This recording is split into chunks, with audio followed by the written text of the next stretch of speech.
इस वीडियो में बताई गई सारी जानकारी पब्लिक प्लेटफॉर्म पर उपलब्ध है। इसमें ऐसी कोई जानकारी नहीं दी गई है जिससे हमारे सुरक्षा बलों की गोपनीयता भंग होती है। डिफेंस डिटेक्टिव सेना का सम्मान करता है और उन्हीं जानकारियों के आधार पर काम करता है जो सार्वजनिक रूप से मौजूद। I won't treat them. I won't treat them. I'll kill them. You have no idea how many Israeli Khara dog came to this hospital and I sent him to Jahannam. I literally sent him to Jahannam. पहले हत्या करने की धमकी दो और फिर victim card खेल जाओ। पहले नफरत फैलाओ, फिर खुद को बेगुनाह बताओ। पहले खौफनाक बयान दो और फिर उसे जस्टिफाई करते रहो कि मैं सही हूं। ये वो ट्रिक है जो हर इस्लामिक रेडिकल सोच वाले अपने पकड़े जाने पर इस्तेमाल करते हैं। और इसी ट्रिक का इस्तेमाल ये कट्टरपंथी अब ऑस्ट्रेलिया के उन 2 नफरती नर्सिंग स्टाफ को बचाने के लिए कर रहे हैं। नमस्कार दोस्तों, डिफेंस डिटेक्टिव के एक और नए एपिसोड में आप सभी का स्वागत है। मैं हूं आलोक। दोस्तों, ऑस्ट्रेलिया के 2 नर्सिंग स्टाफ के एंटी सेमेटिक स्टेटमेंट से उठा बवाल थमने का नाम नहीं ले रहा है। यह बढ़ता ही जा रहा है।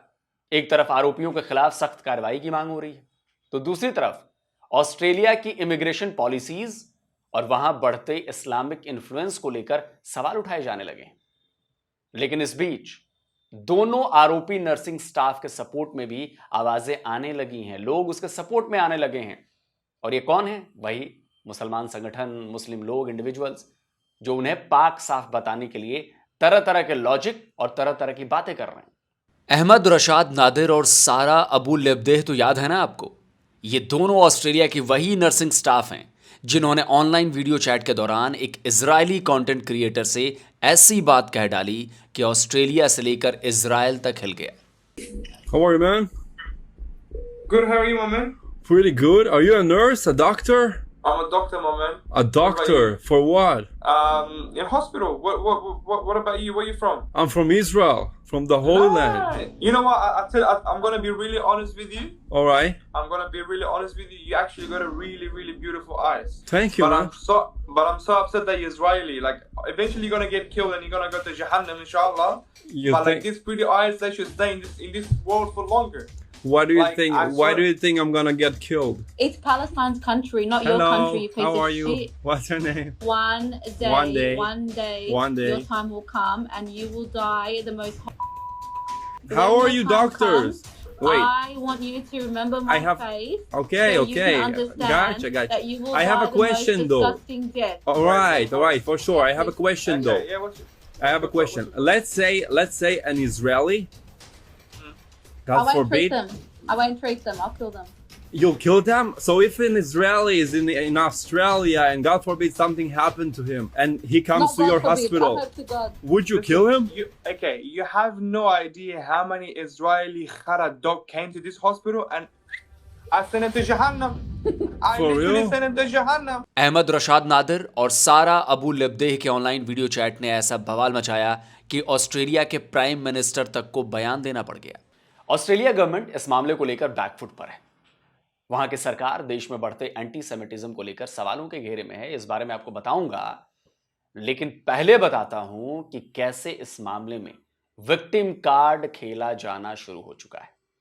एंटी सेमिटिज्म के मामले को कैसे इस्लामोफोबिक करार देने की कोशिश की जा रही है। पहले सारा की बात करते हैं। इस वीडियो के वायरल होने के बाद से सारा पब्लिक में नहीं आई है। वहीं उसके घर वालों ने आरोप लगाया है कि सारा को फंसाया गया है।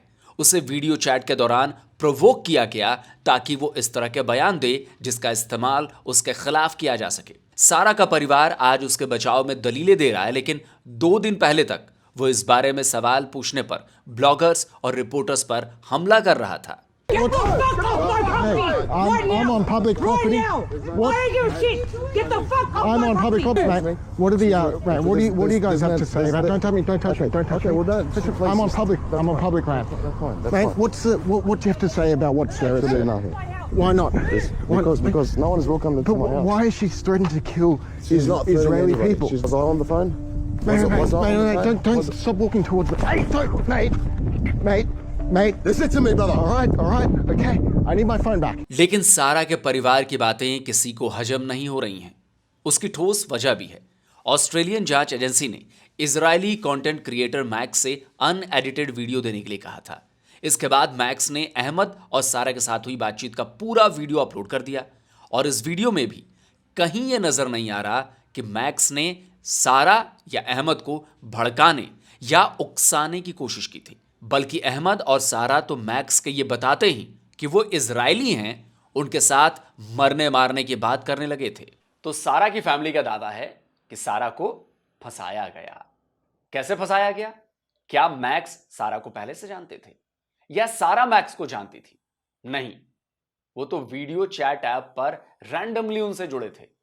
अगर ये मान भी लिया जाए कि सारा और अहमद को फिलिस्तीन से प्यार है, फिर भी आप सोशल मीडिया पर किसी अनजान से बात करते हैं और फिर यह पता चलते ही कि वो इजरायली है, उसकी हत्या की बात करने लगते हैं, तो सोचिए जरा क्या मानसिकता है, क्या माइंडसेट है।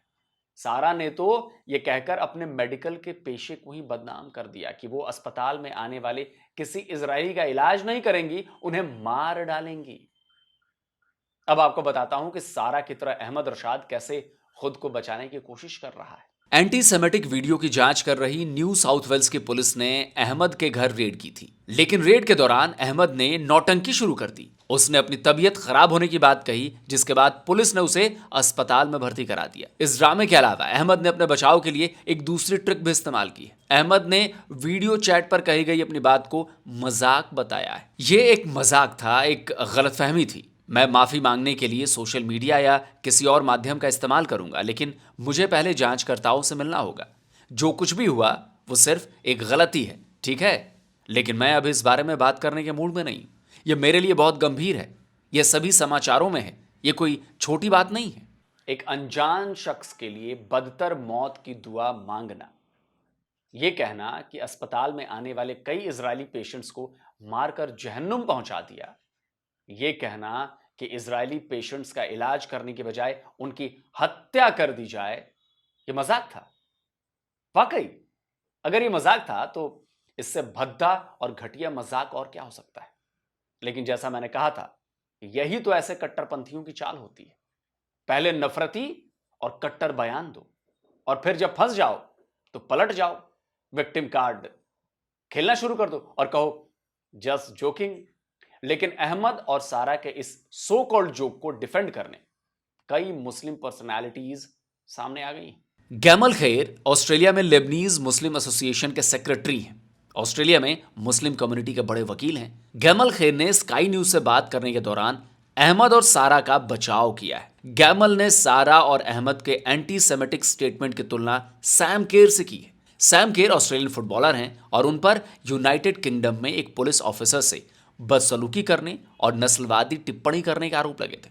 गैमल खैर ने कहा कि जब सैम कैर का मामला सामने आया तब लोगों ने चुप्पी साध ली थी, लेकिन इस मसले पर सब हमलावर हैं, जबकि दोनों के बयान एक जैसे हैं। हैरानी होती है कि गैमल इतने बड़े एडवोकेट होने के बाद भी ऐसे बयान दे रहे हैं। सैम केर पर ब्रिटिश पुलिस ऑफिसर को गाली देने और रेशियल कमेंट के आरोप थे, जिसे लेकर उन पर मुकदमा भी दर्ज किया गया था।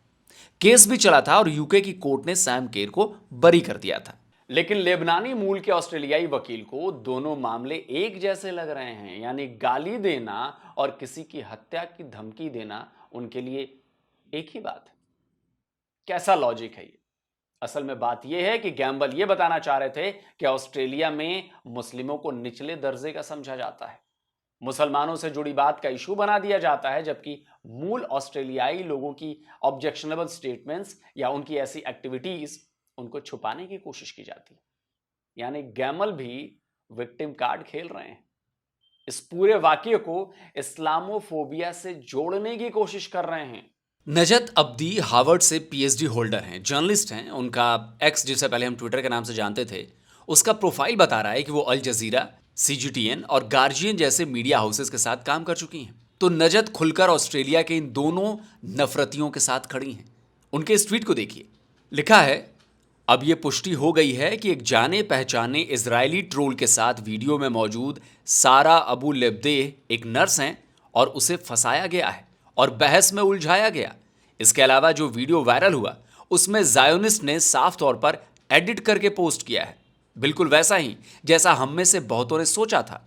मैं सारा के साथ हूं, खासकर इसलिए क्योंकि उसने भी फिलिस्तीन में अपने परिवार के 70 सदस्यों को खो दिया है। नजत के इस ट्वीट को काउंटर करते हुए एक एक्स अकाउंट होल्डर स्टीवन ने लिखा है कि पूरा वीडियो अब जारी कर दिया गया है। फंसने के बजाय उसने खुद को बातचीत में शामिल कर लिया। इजरायली लड़के ने उससे कहा, हम आराम से बातचीत कर रहे हैं, लेकिन वो गंदी बात करने वाली लड़की है। नजत ने इस पर स्टीवन को भी जवाब दिया है। उन्होंने ट्वीट किया, ओह, स्टीवन को लगता है कि अपने दिमाग में कहानी गढ़ लेना उसे सच बना देता है। माफ करें, ऐसा नहीं है। आप जैसे श्वेत वर्चस्ववादी और फांसीवादी सैकड़ों डॉक्टरों और स्वास्थ्य सेवा कर्मियों द्वारा मुस्लिम और अरब रोगियों को पूरे 1 साल तक धमकाने पर अपनी सुविधा के लिए चुप रहे हैं। लेकिन आप 2 नर्सों द्वारा एक प्रसिद्ध इजरायली ट्रोल से कही गई बातों के बारे में बहुत ज्यादा चिंतित हैं, जो मुसलमानों को बहस में उकसाता और फंसाता है। इस देश में नस्लवादी अपने फांसीवाद को छिपाने की कोशिश भी नहीं कर रहे हैं। अब नजत के इस दूसरे ट्वीट को देखिए। इसमें उन्होंने आईडीएफ के गाजा के एक हॉस्पिटल में किए गए ऑपरेशन की तस्वीरें पोस्ट करते हुए लिखा है कि इजरायली फौज ने अस्पताल में घुसकर खून खराबा किया था और यहां 2 नर्सिंग स्टाफ के बयान से बवाल मचाया जा रहा है। लेकिन नजत ने यह नहीं बताया कि इजरायली फौज अस्पताल में इसलिए घुसी थी क्योंकि हमास के आतंकवादियों ने उस अस्पताल को अपने छुपने का अड्डा बनाया हुआ था। नजत ने एक और ट्वीट किया है। इसमें उन्होंने इजराइल पर कई आरोप लगाए हैं। इस ट्वीट में उन्होंने साफ साफ लिखा है कि सारा और अहमद की नौकरी नहीं जानी चाहिए। उन्होंने इस पूरे मामले को ज़ायोनिस्ट की साजिश करार दिया है। हालांकि ऐसा भी नहीं है कि सभी मुस्लिम लीडर्स और ग्रुप्स ने अहमद और सारा का सपोर्ट किया। कई ऐसे भी हैं जिन्होंने खुलकर दोनों नर्सिंग स्टाफ के स्टेटमेंट्स की निंदा की है। लेकिन कुल मिलाकर बात यह है कि अहमद और सारा के ये एंटीसेमिटिज्म स्टेटमेंट्स को सपोर्ट मिल रहा है और वो इकोसिस्टम, जो इस्लामिक इकोसिस्टम, वो सपोर्ट दे रहा है। उन्हें बचाने की, उन्हें बेगुनाह साबित करने की कोशिश कर रहा है, जो अक्सर वो करते हैं, जो हमेशा वो करते हैं, अक्सर नहीं हमेशा करते हैं। और इसे लेकर ऑस्ट्रेलिया में भी आवाजें उठनी शुरू हो गई हैं। लेकिन ये पहला मौका नहीं है जब ऑस्ट्रेलिया में यहूदी विरोधी बातें की गई हैं।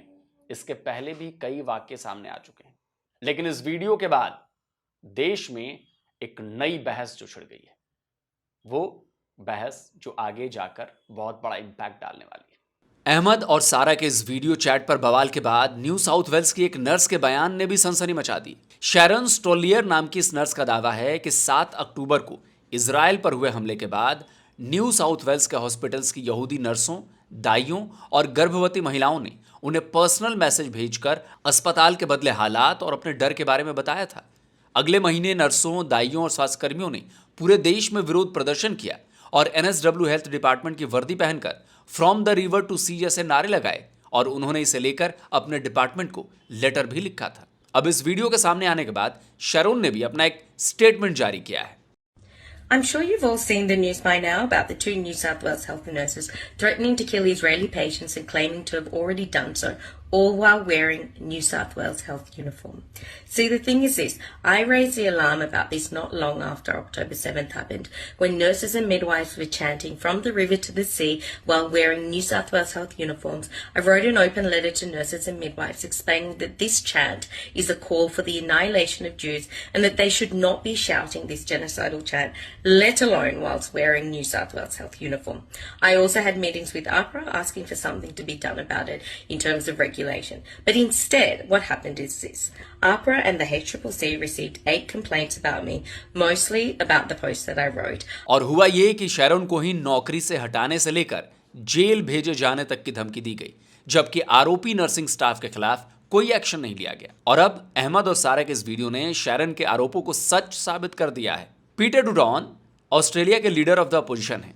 उन्होंने इस एंटी सेमेटिक वीडियो चैट के सामने आने के बाद ऑस्ट्रेलिया में माइग्रेशन और सिटीजनशिप की पॉलिसी को लेकर सवाल उठा दिए और इससे पूरे देश में एक नई बहस छिड़ गई है। वहीं अब तक दोनों आरोपी नर्सों की गिरफ्तारी नहीं होने पर भी सवाल उठने लगे हैं। मोनिका स्मिथ एक पॉलिटिकल फिगर हैं, reignite democracy in Australia party के लीडर हैं।